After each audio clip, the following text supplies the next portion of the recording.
And we are back for the top 8 of this Eternal Tournament Series weekly. This is it for trying to get into the Invitational, other than for tomorrow's last chance qualifier. So some of these players trying to get into the finals lock up that invite for next week's Invitational. And let's just break down what we've got in the top 8 here, and then the matchup that's in front of us. So I already mentioned the 6-0 and 5-1 players. We got Grimfan, Buckwheat, Bradykin, Mr. Bombito, Komodo, and Seafood Danny. And after we ran the numbers, crunched it all, Rakenner spewed out which 4-2 players made it into the top 8. And we got Hythar, which we kind of expected. He was going to have some good breakers, made it in on that time. Justice, Shadow, Combray, bruised, mid-range thing. It was awesome and doing well. And then Blastered with Mono Time sneaking it in there at 4-2 to round out this top 8. So if I had to put a narrative to this top 8, it's Tavrod versus Obelisk. Right? Oh, yes, Obelisk. I think like every deck either has Tavrod or Obelisk in this top 8. I might be wrong, but I'm not known to be wrong. So I'm going to say I'm right with that call. Yeah. Anyways, Mark, what do you think of that call that I just made as you are joining me in the booth here? Yeah, every deck's got Obelisk or Tavrod. Trust me. Well, I question the call of "you're always right," but we'll I respect that. The match we're going to be bringing you today, though, is Bradykin versus Buckwheat. So Bradykin, we saw, I think, very briefly on Xenon Killers. Buckwheat, we have not seen yet on Tavrod Armory. Mm-hmm. Now, go ahead. Yeah. Killers versus Armory, as you say. Keep going. Sorry, I'm just excited.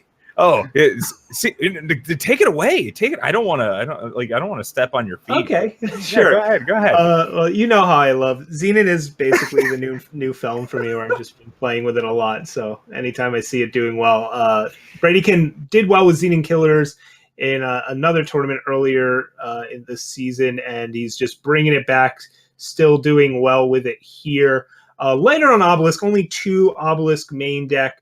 But the real thing here is Killer's got a big upgrade with Auric Interrogator from the Tale of Horus Traver, the 4/3 for 3, that if it has 5 or more strength, it draws you a card at an end of turn. So you can use Xenon Initiation, Dark Return, or Obelisk to get that active and going. Yeah, absurdly good. Yeah, so Bradykin goes with a pretty lean version of Killers, but still has some top end with Carnosaur and Sauropod to help with the grind. And again, only 2 Obelisks, not going with the full 4. Just didn't want to deal with that clunkiness that it can bring. Instead, just using it to accentuate his already pretty large units. And then, on the other side, we've got Buckwheat with Tavrod Armory. So we just saw some Armory in the last round. And what do you think of this version of it? There's a lot of different ways to build this deck.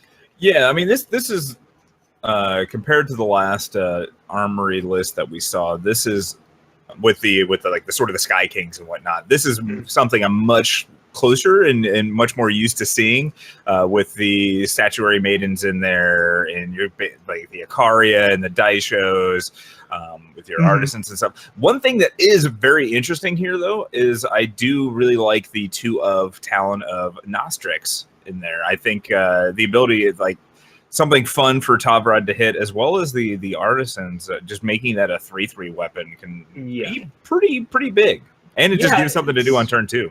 Yeah, it's a nice card. Not super nice in this matchup, though, where basically all of your opponent's units start at 3 health on the friendly wisp. So, but I'm commenting on general. In general. Yeah. It's a cheap, low to the ground option, especially can hit those Barts before they get suited up. So it's, I think, overall a nice choice. It's clearly worked out well for Buckwheat, who's sitting at 5-1. And as you mentioned, Ikaria makes an appearance. No big Sword of the Sky Kings or anything at the top end. The Maidens in the middle. No Bailiffs. Those are over in the sideboard. No Valkyrie Enforcers. So no real silences other than Maidens. But those Maidens go a long way in this matchup. That's going to be a real important card here, as it'll shut down the Dawnwalkers, the Dark Returns, all that recursive kind of stuff. So that is a key card in this matchup. It really helps Armory deal with this killer style of deck where you've got so many units coming back from the void or that are big up front, right? With Sauropod and Ion and Dark Return. So that'll be a real key card here and kind of the equalizer. Because I think normally Armory would be an underdog in this matchup, but that those maidens can help shore it up. For sure. And especially like with Bredikin with those 4 Dark Returns, which questionable if you want all 4, but I guess it's one of the major ways to get Interrogator up to 5. It looks like players starting their turn. Buckwheat leading with some power and going to go into turn 2 Quarry, and now we have Bredikin that did the same except firing off Seek Power and setting up pretty nicely. So we won't. Oh, I guess we will be able to see the potential end of Buckwheat's turn. Iron coming down on turn 3 into Obelisk, which not bad. Little 4/4 lifesteal action. It's pretty good. Yeah, not so good against an Auric Runehammer though, and man, reduced cost Statuary Maiden off that Quarry is going to cause some real problems. So what we'll see here is Bredikin gets to hold up both Ion and Banish. So he'll be able to banish this Maiden if he wants to, or go Ion. Of course, Buckwheat also found a Torch, so he's got it all right now, just lining up excellently against Bredikin.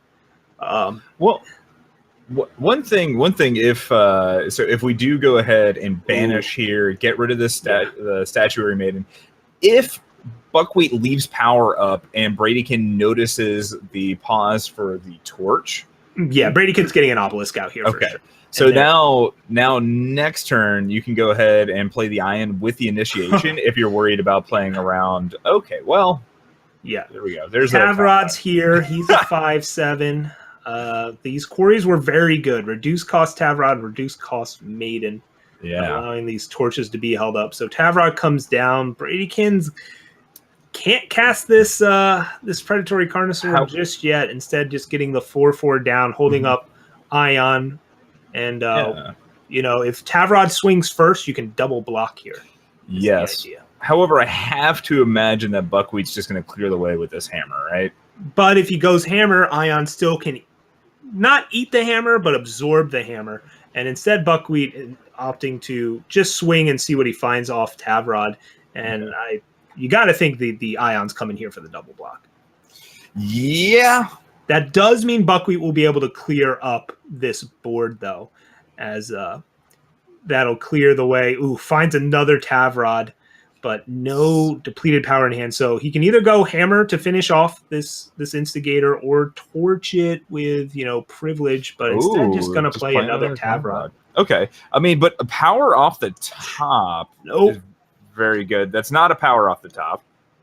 No, just a Titan, which does not match up with this Tavrod yet. And this is not a good spot for Bradykin at the moment, because this means he's going to have to weather another Tavrod swing.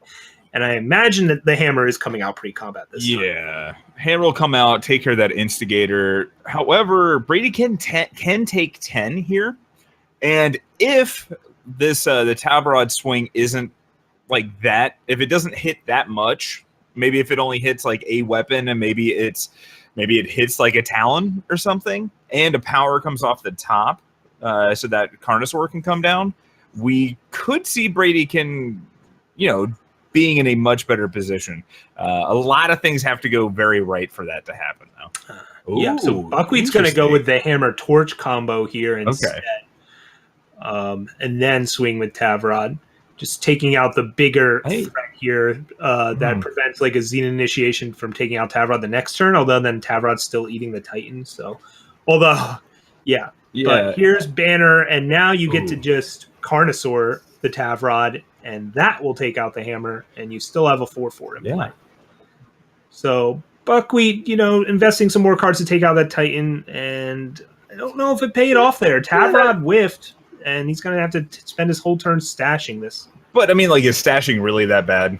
You're getting back 2 Tavrods, one of which has been, reduced in cost. But Bradykin finds an Auric Interrogator, so that'll immediately start drawing cards because he already has an Obelisk in play. It's really a question of what do you use initiation here to get one of these units out of Runehammer range? I kind of like. Well, he did it. Initiation. Just yeah. Well, I guess you know that it's not going to be out of Runehammer. Well, Yeah. no, And basically, if they Runehammer, you know they're not playing Tavrod. Yeah. So, like, you're still kind of okay with that. Yeah, the draw for turn for Buckwheat was Torch, so we'll see if he opts to play Tavrod or Hammer, and opts to get they actually could have played both Hammer and Tavrod because they do have a reduced cost Tavrod in hand. They have one that costs 4. So but they didn't have 8 power though. No, they had to cast that privilege rank in order to get there. So that was a potential line though. Yeah, and here we see Death Strike was the draw for Bradykin, takes out that Tavrod, decides to get that Interrogator out of Hammer range, but Buckwheat has the Torch to pair with Hammer, so it's not going to work out there. And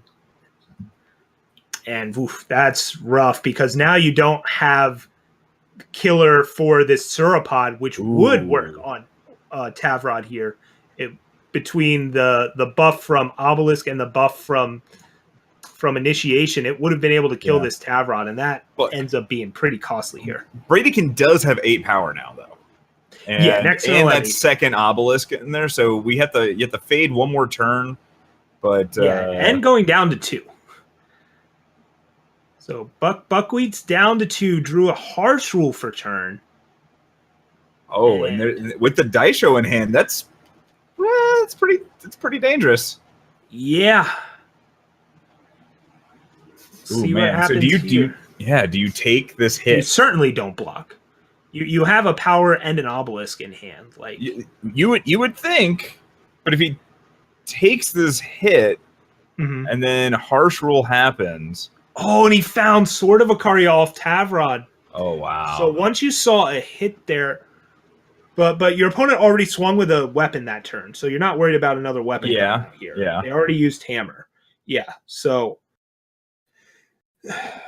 now now Buckwheat has a lethal weapon that he can cast with Harsh Rule. So this basically means Bradykin has to draw a removal spell off the top. And he does. Xenon Initiation gives him lethal. Twin Brood Sauropod with the Initiation will take out Tavrod, and Sauropod comes in. Yeah, this is the thing that happens with the stuff. Yeah. Woo! That was close. Bradykin needing the removal spell off the top gets there. That Interrogator digging just deep enough, finding all the right tools. And how's that for a game 1? Now, keep in mind, this is a best of 5. We're not sideboarding yet. That'll happen after game 2. Wowee. How about that? How about them apples? So, what? Buckwheat swung with Tavrod only 4 times that game or something? Only casts like 4 different Tavrods? I mean, like I think you've proven that though with your build of Xenon, and I know I've been experiencing. Yeah, I've been having real good times with Xenon the past couple weeks, man. I love Banish, I love Ion, I love Orc Interrogator. Xenon Obelisk is excellent right now. I actually got to Masters with Xenon Killers as well this month, but not quite the same build that Bradykin was on. I was more flying around with stuff, but I think. Really, if you start any deck with 4 Interrogator, 4 Ion, I would go 4 Banish. Bradykin's only going like 2 main deck right now, and some number of Obelisks. You're already in a really good starting spot. Yeah, and like basically the point that I was getting there with is if you can, because like I've been playing some decks with assembly lines, Grenadin drones in it. If you can just block long enough, and as long as your game plan is ultimately going bigger than what Arch Report's doing, you can just kind of sit there and let their weapons have to chump away at all your little guys and just chippity chump. Yeah, that's the thing with this Tavrod Armory list is it doesn't have really life gain, right? Yeah. No Bart, no Falchions, no Bloodletters. You're not guaranteed to win races. You're trying to control the board, and Tavrod doesn't always fit into that game plan. He's just kind of this value unit. It's great value, no doubt about it. But here we see, as this game's underway, Bradykin's beating down and opts to get the Vera's Favor out of hand there instead of playing the Dawnwalker. Instead wants to set up this Friendly Wisp. I like this because if Buckwheat's got a weapon, it starts they really have to pick what they're going to be going after here. Double Annihilate, by the way, not good. Your opponent has 0 targets for it. It's not a good 2 of to draw up 2 What of. if they're playing Madness and then they take your Instigator? Well, they're not.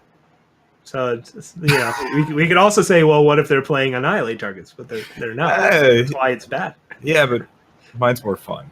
Yeah, but here we go. Buckwheat opting to not play out the Maiden there, instead using Quarry to dig for I'm not sure what. But in the meantime, Bradykin continues Dawnwalker beats here.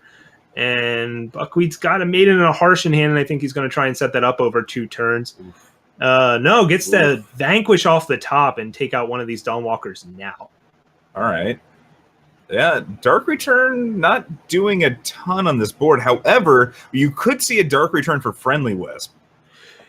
Yeah, we could see that. So here comes Bradykin offering the trade with this Dawnwalker on Maiden. I like this play from Bradykin. Yeah. It doesn't have any answers to Maiden in hand, and I'm fine it's Buckwheat taking that trade as well. I think it's a good play on both ends. And yeah, here comes the Interrogator. Now, if Interrogator does die, you have an excellent Dark Return target. Mm-hmm.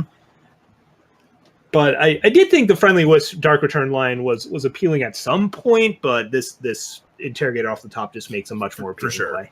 Yeah. Ooh, Buckwheat finds Rise to the challenge here, but instead is going to clear this board with Harsh Rule. However, this is going to immediately turn on that Dark Return into Interrogator, into drawing a card. Yep, and that's what we see Bradykin go for. Could have played out the Titan there, but instead opting to just get this 5/4 Interrogator out, immediately replace it.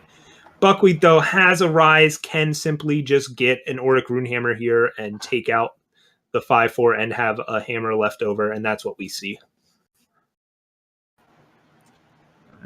And it's tough to beat control decks when you start out down 2 cards in the form of these Annihilate. Yeah. Because Buckwheat's draw is not being that good either, though. No, we can play the Sandstorm Titan, but then it's just going to trade with the hammer, and the hammer's already gotten some value. Maybe if he tries to put both Annihilates targeting the Tarvrad, it would work. It's not going to, but no. Sauropod off the top is a body. But he now could kill makes his you wish own... you had played Sandstorm Titan. Yeah. He could kill his own Sauropods. That's true. There are Annihilate targets, just not in your opponent's deck. Tavrod whiffs, as he does so often. And going down to 5 here. Buckwheat, yeah, probably going to be trading off. Yeah, some power comes out. Obelisk is the draw. That might make Bradykin play Sauropod instead of Titan, and now the Sauropod will die to the Runehammer, and that'll be game number 2. Oof. The play makes sense, right? You could potentially play Titan plus Obelisk the next turn or something like that, but it didn't matter. Bradykin, 2 dead cards. That's why you play Control. That's why you build the deck the way Buckwheat did it, is to blank Annihilate. That was definitely a decision that they made on some level, and it pays off in that game. Yeah. So we're actually going to be moving over to the sideboard. What do you think? What do you think is coming in? Well, I think Annihilate's coming out from Bradykin. I thought it was okay that game. But man, he's got a whole lot of great choices. Predatory Carnosaur, Mystic Ascendant, Cat Burglar, Steward of the Past, Banish. I mean, I can name all these cards all day, and I just did. And they all have some appeal here. It's really more about what's bad, what's coming out. We highlighted Annihilate. That many Dark Returns can get a little clunky in spots. Maybe you trim down on that. The Sauropods are great. I like those. I don't know. The Friendly Wisps, are they just too much work to set up? Would you rather just have standalone good units? I could see that being on the way out. It's not like you need a good turn 2 play against Armory, right? Yeah. It's not about setting that up. But I mean, I know we talked about the Banish. We talked about the Death Strike. For initiation, I think Death Strike of some number are staying in. You've still got to respect Tavrod and other things like. Oh, no, I'm sorry. A potential coming in from the sideboard. I'm just trying to think like how many things could we potentially want, and I feel like the Friendly Wisps are probably better than like nothing. They're better than I don't know. Yeah, I like Steward and like Carnosaur and Cat Burglar. Why do you like Steward? He's just a good body. Silences void. Okay. They have to have the early artisan. Doesn't die to any of the weapons, unless the artisan, okay, all right. It trades with a lot of like basically everything, for whatever reason my mind was silence is really good against the stash. But it is interesting to see is it that good against the stash though? Yeah, if they're bringing back silence units, that's pretty good for you. Yeah, but I mean, like the weapons are really what's like the big thing to bring you back, right? Sure. But I'm just saying it's better than a 1/1 flyer for 2.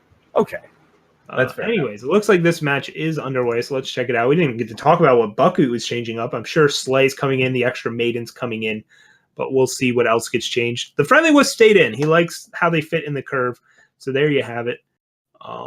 Bradykin likes keeping in Friendly Wisp in this matchup. We see it come out here. The Dawnwalker stayed in as well. I think that makes a lot of sense. Yeah, they get shut down by Maiden, but they're excellent against Armory. Yes, so yes, they are. Just makes perfect sense there. Do we think Buckwheat brought in the 4th Maiden? Oh yeah, for sure. Yeah, it's like a super important card here. I would be shocked if Maiden did not come in when you have so many easy cuts like Talon of Nostrix and things like that. So Here we go. Dawnwalker number 1's out, and Buckwheat's got to decide, do I Maiden, do I Rise, do I Slay? Let's find out. Yeah, because if this Wisp stays alive... Ooh, Torch was the draw for turn. So Slay and Torch, maybe? Yeah, but then you're using Slay on a Dawnwalker, and that feels awful. So, yeah. All right. We see the Maiden come out.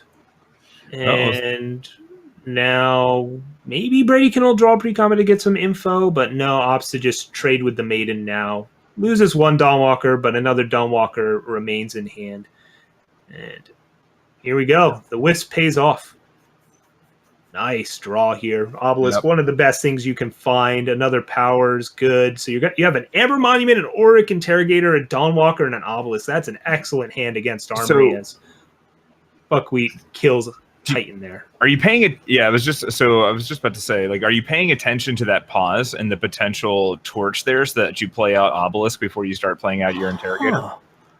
Wow. Yeah. Okay. What do you think of going with the 5/5 there instead of Dawnwalker plus Instigator?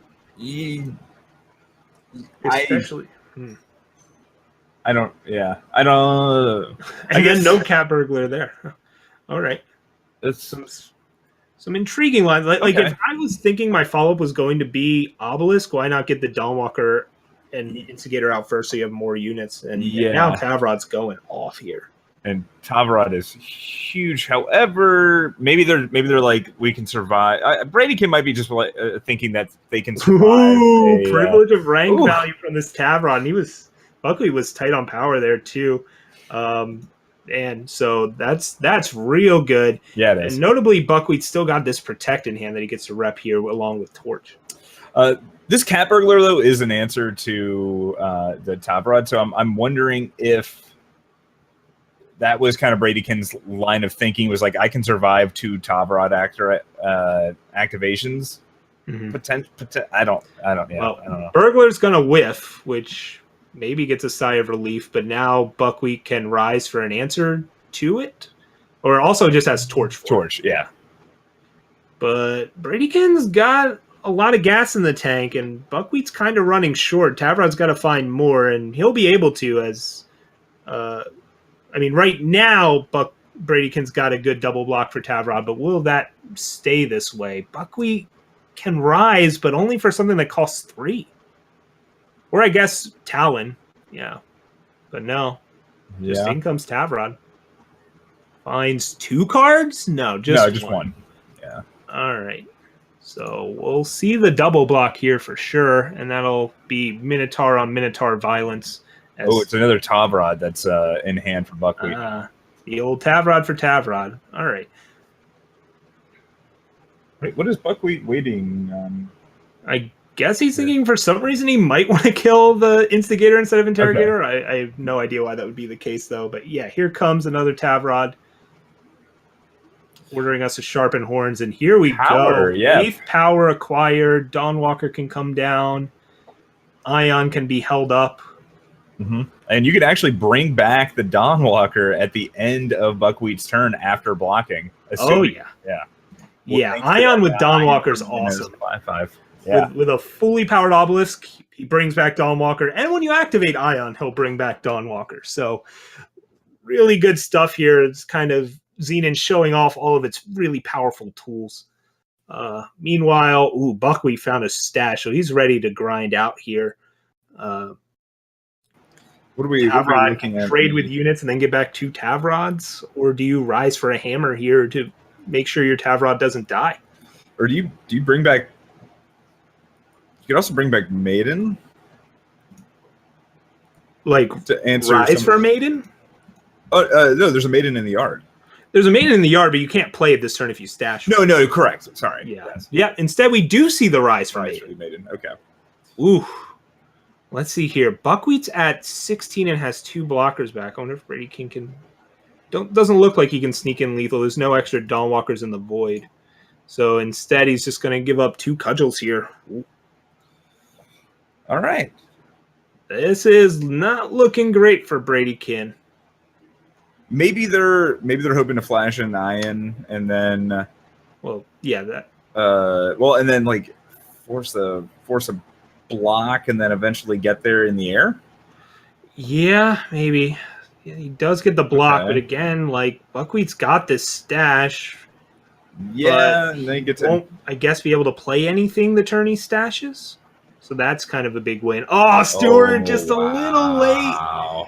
Would have been much better if these Maidens and Tavrods were silenced. Maybe Buckwheat decides to play Protect and cudgels on the sword. I don't know. Yeah, here's stash. So what do you get? Double Tavrod or a Maiden plus Tavrod? I like Maiden plus Tavrod. Right. Now you can still play the Sword of Ikaria out to go and kill the flyer. Yep, sword kills flyer. So this interrogator will be digging, and banish is also that's an answer to Maiden. That's a big draw. Oh yeah, Tavrod will still be sitting big and pretty, but Steward of the Past can go toe to toe with Tavrod, no problem. Exactly. Your interrogator's also threatening lethal. So the Xenon deck being just hanging in there against all these haymakers from Buckwheat. So we'll see what's happening. All right, so there's a statuary Maiden, and then the Tavrod's coming down.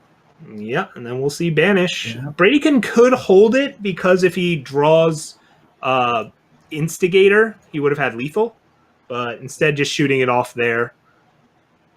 Didn't want to risk drawing something that costs 6, essentially, and not being able to cast it as well. Yes, and Carnosaurs. And I was wondering if this was the line that they were going to take. Like, you could swing out, but the end result is still going to be just Steward of the Past getting through and getting down to 5. This way, you're getting an extra draw at the end of the turn. Farah's Favor. Oh, man, but Buckwheat has a Protect in hand. And a whole bunch of cudgels. What is the draw step for Buckwheat? Let's find out, because this Tavrod's going to be lethal by himself. Yep. You're going to have to chump. Rise to the challenge. But he can't rise for a weapon to kill this 6/5 because Buckwheat would die to it. So instead, he gets the chump block. And then we see the rise come out. Okay.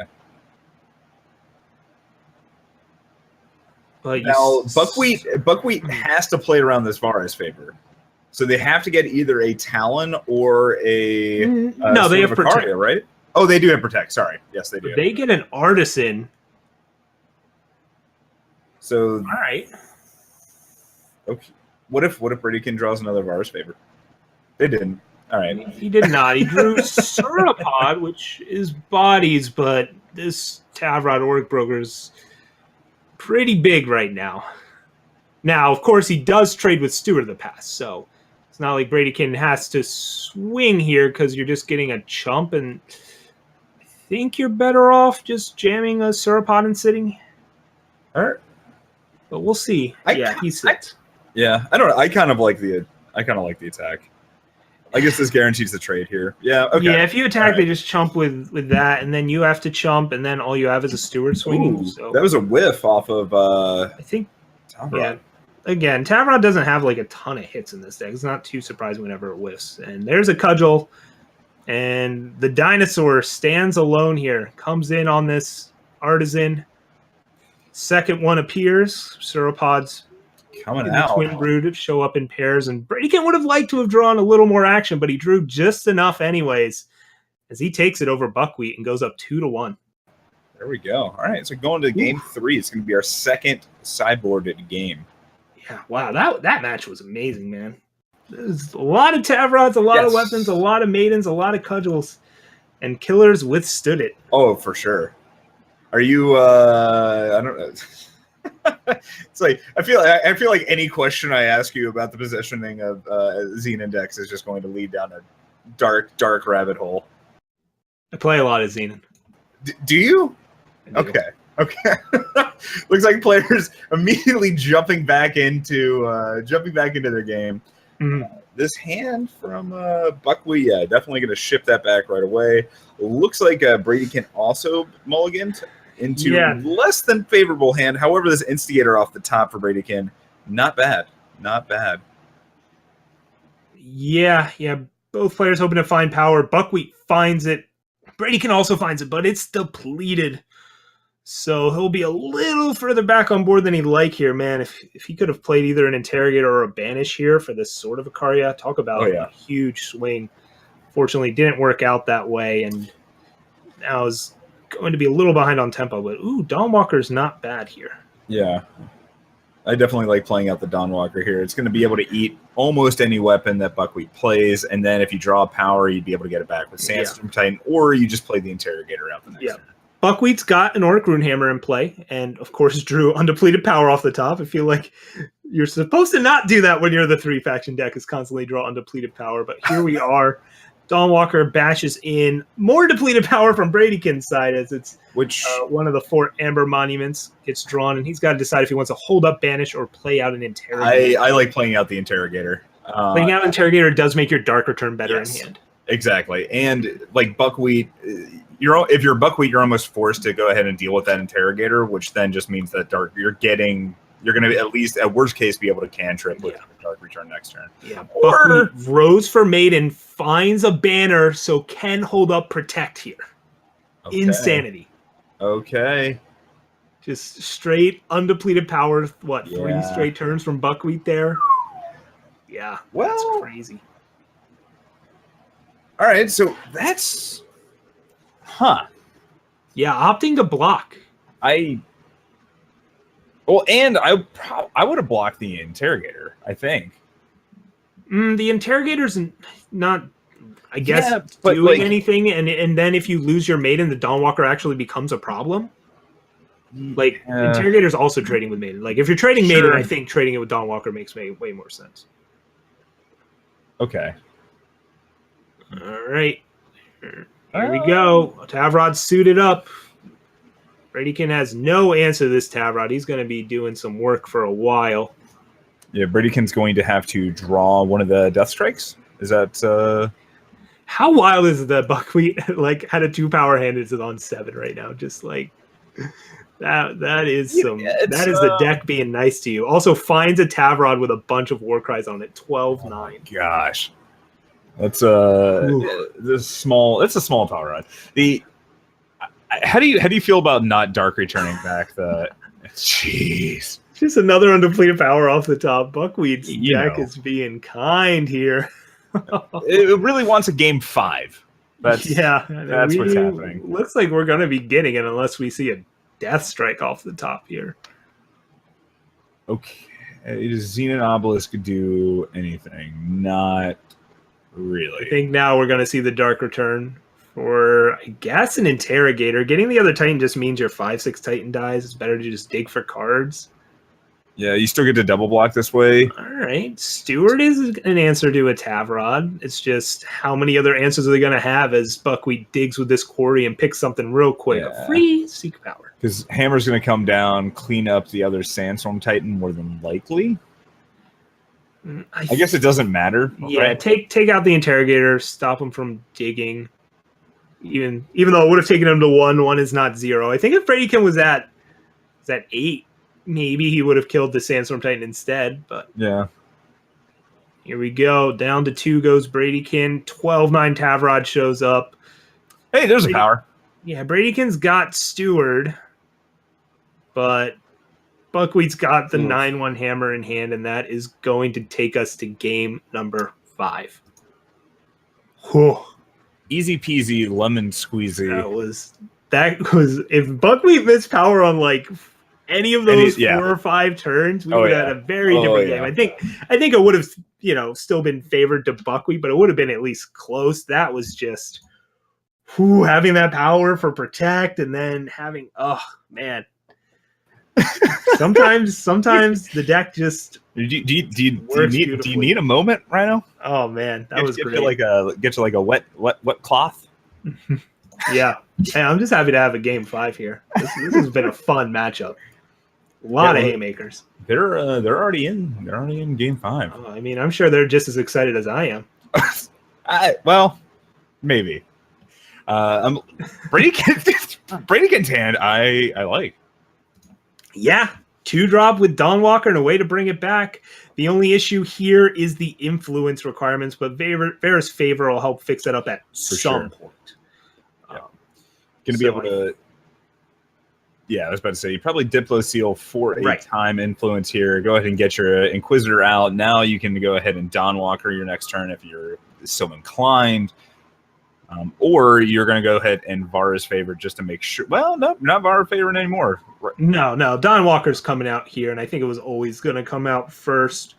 And, yep, Dawnwalker's down. Buckwheat gets to seek for some power here, and I guess just play out an Artisan. There he is. Which is definitely fine from Bradykin's perspective. I have to imagine we're going to see a swing with Dawnwalker. Yeah. Yep, block comes out, and then we just... Titan's are only way to bring back Dawnwalker, but of course, if Titan dies, then you can Dark Return it, even though you'd rather use Dark Return on Interrogator. But this is basically forcing Buckwheat to either have Harsh Rule, or in this case, Tavrod comes down. Now, do you save your Cat Burglar here for after this Tavrod activation? No, I think you do it now because it can block Tavrod and it could potentially just take a weapon out. Okay. We'll see what happens, and then I guess you Vera's Favor face first now that you've got a Mystic Ascendant. Yeah. Like you still have a double block for Tavrod, but you won't if they have a weapon. So I think it makes a lot of sense to Cat Burglar here. Plus, if Cat Burglar dies, you Dark Return it, and it might take another weapon from Tavrod anyways. Very good point. Like now you can trade with Tavrod. All right, so let's see. Tavrod whiffs. We're going to see a Harsh Rule here as Cat Burglar probably gets in front. We might actually just see a triple block to play around Torch. Yeah. I do not hate that at all. And it puts everything. Because if you block with just Burglar, they can just Torch and then Tavrod lives. If you block with Dawnwalker and Sandstorm Titan, they can Torch and Tavrod lives. So triple block plays around Torch, and that's what we see happen here. All right. Yep. And the Harsh Rule's coming down. We're going to see that Dawnwalker and the Sandstorm Titan hit the bin. Now, next turn, what do you do? All right. So we have the power. Are we playing Ascendant here? No. Interrogator comes out. Ascendant isn't triggering yet. 4-3, it either dies and you get to Dark Return and start drawing cards, or it's a 4-3 and starts beating down. And we see that here. See if Bradykin plays anything else out. Yep. Carnosaur comes down, brings back Dawnwalker. That'll get Harsh Rule out. And now, if Predatory Carnosaur dies, that's another good Dark Return target, right? It eats Tavrod at that point. I think we'll see Dark Return on Interrogator, though, although Sauropod's a decent draw, and you can just save Dark Return as a nice toolbox card. Yeah, but I kind of like just taking the card advantage while you can. It's not like you lack it, though. You've got an Ascendant and 2 Sauropods in hand. Fair enough. Sauropod's already bringing back a Dawnwalker. I think saving Dark Return so that you can potentially bring back Carnosaur or Titan or Burglar.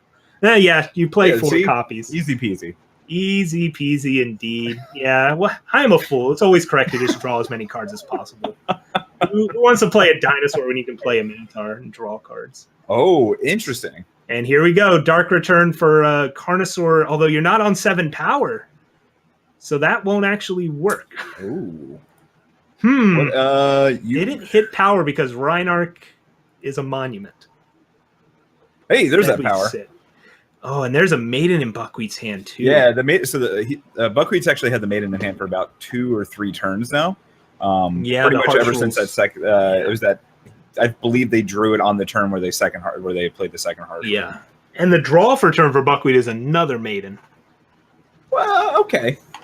Now things are looking a little bit more difficult. Yeah. Actually, at this point, I'm pretty happy that I've had the Interrogator in play just to try to draw me into some more stuff. No doubt.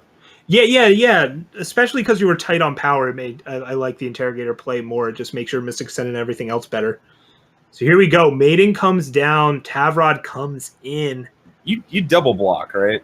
Yeah, you got a Twin Brood Sauropod and an Interrogator that can block it. Oh. Ooh, opting to give up 2 Cudgels here and get rid of the Dawnwalker instead. Really valuing this Interrogator. I think I can respect that. You think Interrogator is more important than Dawnwalker in this spot? Yeah, I mean those. I'm not sure. Oh man, those would have been the blocks that I would have made. Now, granted, this coming down that really. Yeah, that Tavrod hit a weapon. Yeah. All right, so you have. You have 7, so you could bring the Carnosaur back. Ugh. You could bring, or maybe you bring Capital we're back. Now. Definitely not playing Ascendant. So yeah, it looks like Carnosaur is going to deal with this Maiden, but Buckwheat's got another Maiden. Second one. Okay, so Bradykin's basically on dig for banish mode now. Yeah, because you've got the Maiden with 4 cudgels. Nope, you got Tavrod with 4 cudgels sitting on it. Okay. It can draws a Wisp, so Wisp plus Sauropod digs deep, or Wisp plus Rhynark, sure, whichever. Yep. And you'll be able to chump this way. Dawnwalker not going to do much. All right. Ooh, boy. Yeah, this is tell you, man, these matches. I just had to sit up straight in my chair. That's how exciting this shit is. Playing the Cudgels pre-combat, kind of. What if you draw something off this Tavrod here? I like the Maiden pre-combat, but did you really need to make Tavrod what is Bradykin gonna? Right. Buckwheat knew he was gonna whiff. I respect that. Yeah, but I don't know. I think it's still fair. There's a chance they don't chump or something. Yeah. Interrogator. So no obelisks, no banishes, just a whole bunch of 3-drops that normally okay, but this is what can happen when Bradykin's trying to bolster his late game by having extra Ascendants and Twin Brood Sauropods instead of just having extra obelisks. But it makes these Interrogators and Dawnwalkers a little less potent as top decks. So are you... I think you're playing out 2 of your 3-drops here, right? Just because you need to do, so Maiden is going to... But that means you're going to play your Sigil out here. Ooh. And you kind of need Mystic Ascendant to dig for Banish, but even if you find Banish off Ascendant, it doesn't matter because you won't have the power to cast it. I definitely unplugged my headphones for 2 seconds, so I missed what you said. But that's okay. I'm sure that it was very valuable. Very valuable. Yeah, Bradykin's looking to be in trouble here. So, and I guess the reason why I like playing out the 2 3-drops is, yes, you're giving more cudgels to the hand, but at least you can take the hit for 14 there and then double block on the Maiden, and then you still have the potential of hopefully getting enough units to actually answer this giant ass Tavrod. Yeah, this is not good for Bradykin. It hasn't looked good for a while, right? Just too many Maidens. I don't know what you're talking about. I think this has been a very close match for the last several turns. Oh, there were spots where Bradykin was. Yeah, that's why I clarified last several turns for the for that /S to be in there. Yeah, it felt like Brady was in a real good spot. Basically, if that one Rhynark was a Sigil instead, I think Bradykin could have won this game. Yeah, and those little things, where you think you want those Rhynarks because they're awesome, they are, but sometimes that drawback is real where you actually do want it to be a power. Yeah, how many Rhynarks are there? Oh, yeah, because they're playing 4 Amber Monument. Okay. Yeah, it's that exact reason I generally try to stick to 2 monuments if I'm playing them. In the right deck, I like 4. I just don't love it when you're also on Mystic Ascendant. Sure. Okay, but that's being nitpicky. The deck is pretty well built, but there's always room for improvement, right? As the best way to make this deck better is to take Maidens out of your opponent's deck.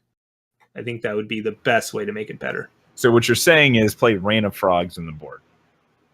or just actually have access to 4 banish. Well, that was all right, Buckwheat. What do you? oh, There's my! a banish right on time. Yeah. This will be Very timely. Oh, draw. Okay, I like it. Get the Annihilate. Let's get Annihilate off the top. Because that's still in. Yeah. Well, I was hoping for the Annihilate your own Mystic Ascendant line. Make sure you have no blockers. It's good. Yeah. All right. Well, that was the match. Buckwheat takes it 3-2. Whew. Those were some games, though. Just yes, they were. Little tiny decisions all over the place, adding up to some excellent gameplay on both sides. Some awesome decks as well. Yeah. But ultimately, the Cow Menace moves on, right? I'm a big fan of Tavrod. I got no hate for that guy. A lot of love, but I also love Xenon a lot too. How can you love Tavrod and then also hate Bart? What? Well, Bart's boring. Tavrod's not. I don't hate Bart. I just think Bart's uninteresting. Tavrod's actually interesting. Okay. That's my opinion. It's one man's opinion. That is also known to always be correct. Yes, I forgot we established that earlier in this broadcast. But yeah, so do we have a little plug a chug that we need to hand out? We're always plugging here on aReNGee Eternal, the ETS. Never mind. just let that one sit there for a sec. All right. So the Eternal Tournament Series, this lovely thing, is run basically all community run volunteer stuff, right? We're not getting paid too much here, but we do. People reach out and say, hey, how do you support? How do I support the Eternal Tournament Series? I like what you guys are doing. Well, I'm glad you asked. We have a Patreon, so you can help us out through that by, if you want the ETS to grow and have more awesome prizes, more awesome events. We've got all kinds of cool goals to hit. We've recently hit better guaranteed prize pool for major tournaments. So that's why the upcoming Invitational and World Championship has quite a nice prize pool to it. And going forward, we could have other awesome, incentives, if you will. So check out the Patreon, www.patreon.com/aReNGee Eternal. And of course, you can also just like our channel here on Twitch TV or sub through that. There's some cool Twitch emotes as well that you can get. So we appreciate any kind of support you can give us, even if it's just hanging out and watching. That goes a long way as well. Yes, it does. Speaking of which, thank you everybody for tuning in so far. All right. But yeah, we got anything else, Rhino? Or are we taking a little short break here? It looks like we are taking a short break. Sounds fantastic. But yeah, right after we'll be bringing up Hythar versus Seafood Danny. I see you, Danny. So yeah, we'll do that. See you then.